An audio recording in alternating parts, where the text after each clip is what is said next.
What is up, everybody? Eddie Barco here again with another personal talk to all of you guys who are subscribed. They're just some of the fans that follow this podcast. This is I believe my third personal talk, and I just want to take 10 to 15 minutes out of your day to connect with you guys. And this is something that I want to do more often. I'm going to make it a point, and I'm going to add it to my schedule to try and do these at least once or twice a month, really talk about some topics that I think are important, because this is something that I'm working on, to be honest with you. And this is actually leading towards the topic that I want to talk to today. It's sort of like insecurities, and I know it's a very broad topic, and I'm sort of just kind of throwing it out there, but I really like to talk about things that are present in my mind and things that I find important and things that help me grow, because essentially that's why this podcast exists, is because at the time I needed something to help me grow, and this was born out of that. And so one of my biggest insecurities, or one of my biggest, I wouldn't call it an insecurity, but it's more of like a quirk that I have. There's a lot of people that have met me over the years through music or through other things, and they know that I'm a huge extrovert. Okay, I love being around people, and I love being around large groups of people, house parties, all of that. Not so much like at the bar scene, but more of like just around a large group of people that you can talk to. That's my scene. I love it. I get so much energy. But on the flip side, I'm not very personable when I'm around a lot of people.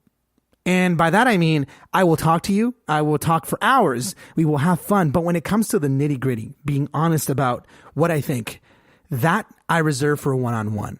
And I love that. I love meeting with people one-on-one, going out for coffee or hanging out at my house and really just talking about what we feel and understanding that. And I love that. I recently just hung out with a couple people from Instagram one-on-one, here in LA, and we just got into it. Some really deep things. But where I'm leading with this is with you guys. I started this podcast as a project last year, as a way for me to grow and for me to give back to the community that I had built.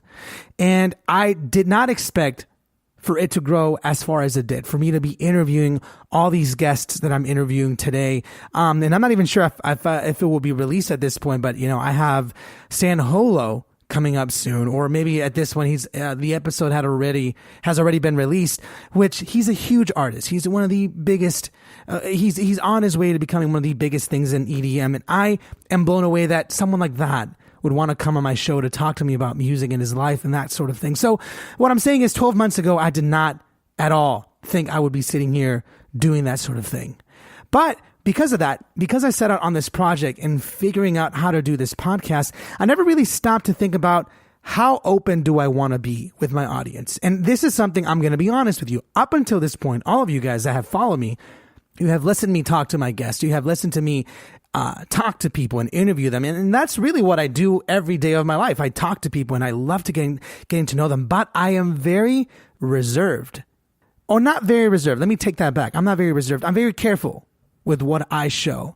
And I have to be honest, I think it has a lot to do with just the way I was raised. For a lot of the people that know me and that have listened to my story, and I've been on other podcasts where I've sort of shared my story, I sort of grew up in a bubble. I grew up in a very tight-knit home, a very loving home. I loved, my parents, I love my family, but it was very much closed off from everyone else. We were very religious, and, when I was of age, I moved out and started experiencing life my way. But because of that, I feel like I sort of grew up not knowing how to share my true self with people. I show specific things with everybody, and I sort of let people see certain things that I want them to see, but for the most part, it's second nature for me to keep myself at bay. And it's interesting. It's something that I'm sort of I'm sort of learning as I do this podcast more. It's becoming more of my second nature to open up. And it's weird. It's weird for me because I constantly am so used to being careful with what I say. And now I'm being more open, that I decided that this third personal talk, which is a launching point to a series that I want to start doing, which I want to call my food for thought, where I talk about topics every other week or so, is my way to sort of break out of that shell And it's sort of like a very hard thing for me to do. And I'm being honest with you guys because I think it's important to be honest with yourself. It's something that I sort of like preach with a lot of my interviews, and I do it very well with a lot of the things that I do, but I'm not perfect. And I don't think all of us will ever get to a point where we sort of deal with everything in our life, but we do the best we can every day. And this is my way of dealing with that insecurity, of letting people know who I am, letting people understand who I am. And now don't get me wrong. I'm not saying that I don't let people in. I let very specific people in. And I think that's the same for all of us. Like I'm not saying that I'm some sort of, that I'm different. Like what I'm saying is it takes me a lot longer than it should. And I have to be honest about that. I have to be honest. And if I'm going to be doing a podcast, if I'm going to be interviewing people, and this podcast is going to grow because it's growing massively before my eyes, I came to the realization that I have to be brave and I have to step out of my comfort zone. And so I'm using this opportunity to step out of my comfort zone, let you guys know that I'm going to be opening up to you guys. I'm going to be talking about what's important to me, what I think is current. I'm going to go ahead and start surveys and start asking you guys to sort of give me ideas of what to talk about. I want to start dialogues with you guys, getting to know you guys better, because that's what, that's what we're all here for, really. And that's what I want to do. And so this is sort of like a starting point to that, but also for me to sort of challenge you guys as a very broad, cheesy way. I know, I'm sure you guys have seen millions of YouTube videos and just content of people talking about insecurities and, you got to step outside your comfort zone and blah, blah, blah. I'm not trying to be a therapist. I know that I talk a lot, and that's why you guys are here, really, is to listen to me talk. But really, if there's a moment in my life where I can sort of encourage you guys to really just sort of take a step back and really analyze and think about, okay, what am I uncomfortable with? And what am I okay with being uncomfortable? That's a topic for another time. But for me, I am not okay with being so reserved, or at least as reserved as I have been with this podcast. I think for someone like me who's been very careful his whole life with letting people in, having this podcast for a year has been a godsend. It has literally broken me out of that specific show. And again, I can't stress you enough, if you guys ever get a chance to meet me in person, I am a very energetic person. I'm very loud. I love to talk, and I'm just with you. But I gotta be honest, I want to be more open. And I want to be more open with you guys, my family, my fan base, everybody. I want you guys to really start to understand who I am. And so these are my steps to get out of there. And I want to sort of make it public, because I'm going to start growing. And it's weird to say that in a podcast, but if I can help one of you guys sort of start thinking about, what am I insecure about? What am I, what do I want to change? That's the important part. What do I want to change? Not necessarily everything, but what specifically do you want to change? What are the steps that you can do to change that? A lot of the times, insecurities sort of come from judgment of others, or fear of judgment of others. I would like to argue that a lot of insecurities comes from that. And that's not saying you're embarrassed that your whole class is going to laugh at you or something. It's more of like insecurities are born because someone or something relating to someone sort of made you feel, judged or inferior in some sort of way, either when you were younger or at some point in your life. And that sort of grows into this fear, this sort of defense that you want to sort of stop. And it's perfectly human. It's perfectly fine. And hell, if you can live your whole life that way, we all do. I think most people live their whole life defending themselves from certain things. It's perfectly natural. But I think we all get to a certain point of growth when we're growing, when we're trying out new things in our career, when we're sort of breaking out of our shell, when we're sort of like going after the things we want. You will notice that you reach certain milestones in your career where you can't fake certain things anymore. You can fake it until you make it. I'm a firm believer of that. I think it's totally fine. But as you sort of fake it to make it, and you sort of start to grow into who you're becoming, you will notice that you come to sort of roadblocks where you can only grow so much until you're honest with yourself and make choices that sort of encourage you to change the way you think or behave and face those insecurities that you have. Because without facing those insecurities, you're going to be forced to go into a different direction. But if you want to go straight, those insecurities, specific ones, have to go. And for me, this insecurity has to go. And I'm doing everything I can to make it go. And it's my choice, and I'm happy to do so. And that's what I'm challenging you guys this week to sort of think about.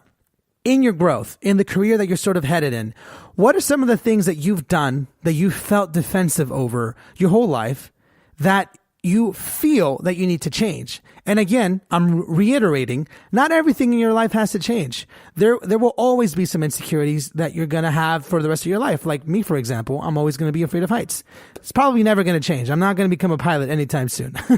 But the idea being is if I want to get this podcast to be number one, then I have to become comfortable with letting you guys in and letting everybody in. And for me, I have to take that first step and let you guys know what's going on in my brain. That's my step. The question for you is, what is your step? You don't have to start a podcast or a YouTube video and let everybody know, or make a Facebook post. That's not always the right method. The idea is to find that thing that's bothering you. Find that thing that's sort of stopping you from moving forward faster, and you have to deal with it or don't deal with it. But then you have to come to terms that if you don't deal with it, then it's going to keep eating at you, and that you're going to have to go a different direction. And to sort of end it, I have a link of it on my website, but I want to sort of tie back to it, or I'm going to have a link to it to my website, at nebulamusicpodcast.com.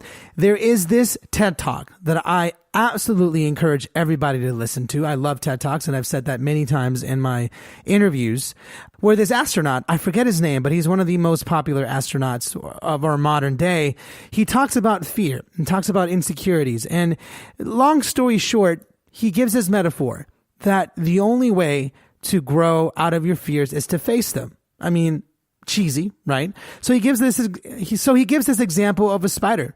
If you're trying to become less afraid of spiders, what is the only thing you can do, or one of the only things that you can do to actually, defeat that fear? And he gives this example. What you need to do is you need to walk outside and start walking into spider webs. You need to find these big spider webs with spiders on it and walk through them. And arguably, the metaphor is that after the 100th time, after a couple dozen times, after the 100th time, you become so used to walking through this spider web, then your fear sort of diminishes. And maybe your fear of spiders won't ever go away. I mean, I think if one of us sees a giant tarantula, maybe we'll all freak out. But the idea is, if you see your fear, if you can visualize it, if you can understand your fear and know where it comes from, your insecurities, the only way to move forward is to walk through them. And that means to face them and to be honest with yourself if that is something you want to go through. Because you don't have to walk through that spider web. You don't have to. But that means you have to be okay with being afraid of spiders for the rest of your life. It's not wrong. You just have to be okay with that. So I feel like I've been ranting a little bit too much, but that's my challenge for you guys. My challenge is to be more personable with you. So I'm starting a series called Food for Thoughts for you guys, where I talk about my personal thoughts, experiences, and just things that are sort of happening in the industry and giving my 2 cents about it. And for you guys, what are some of your insecurities? Definitely think about it this week. And if you guys want to share your stories with me, by all means, go ahead and hit me up on the Nebula Music Podcast Instagram. I'm there a lot. Or you can find me on Facebook, Nebula Music Podcast, all around on all the socials. Send me a message. I'm very responsive, and I love hearing from my fans. And so if you guys have a moment today, tomorrow, this week, send me a message. Just tell me some of the insecurities that you're going through. I promise I won't share them unless you want me to. And let me know what you guys are doing to sort of work through them. Maybe I can apply some of those to my life. Maybe you guys can apply some of my methods to your life. Who knows? So I guess until next time, this has been the first segment in Food for Thoughts.